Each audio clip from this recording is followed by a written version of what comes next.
परम भक्त दर्पण नामनः भक्तस्य परम भक्त त्रिलोक सिंह सिराड़ी नामनः भक्तस्य परम भक्त जानकी देवी नामनः भक्तस्य परम भक्त दीवान सिंह नामनः भक्तस्य परम भक्त बिमला जी नामनः भक्तस्य परम भक्त मनोहर सिंह जी नामनः भक्तस्य परम भक्त प्रभाकर राव जी नामनः भक्तस्य परम भक्त छाया भाभी नामनः भक्तस्य परम भक्त अर्पित भाई नामनः भक्तस्य परम भक्त पल्लवी भाभी नामनः भक्तस्य परम भक्त डॉक्टर जेपी शर्मा जी नामनः भक्तस्य परम भक्त भिखु भाई जोसा नामनः भक्तस्य परम भक्त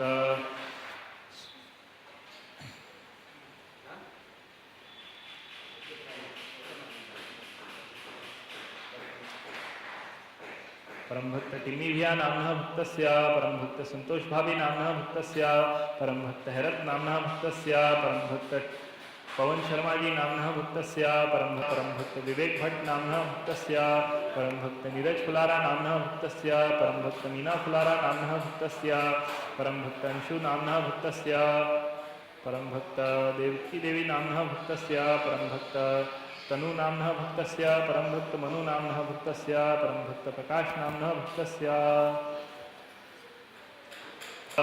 श्री हरेः महापूजामहं करिष्ये तत्रादौ दिग्रक्षणं कलशार्चनं शंखघण्टार्चनमहं करिष्ये अथ दिग्रक्षणम् अपसर्पन्तु ते भूता ये भूता भूमि संस्थिताः ये भूता विघ्नकर्तारस्ते नश्यन्तु हरिराज्ञया अपक्रामन्तु भूतानि पिशाचाः सर्वतो दिशं सर्वेषां विरोधेन पूजा कर्म समारभे अथावाहनं स्थापनं च आवाहयामि हि स्वामिन् त्वां तु मुक्तगणैः सह महापूजां करिष्येऽहं भक्तानां श्रेयहेतवे मध्ये श्री पूर्णपुरुषोत्तम सहजानंद स्वामी श्री स्वामिनारायणम् आवाहयामि स्थापयामि दक्षिणबाहौ मूलक्षरमूर्ति गुणातीतानंद स्वामिनम् आवाहयामि स्थापयामि दक्षिणे पूज्य कुठारी पुरुषोत्तम स्वामिनं पूज्य प्रेम स्वामिनं च आवाहयामि स्थापयामि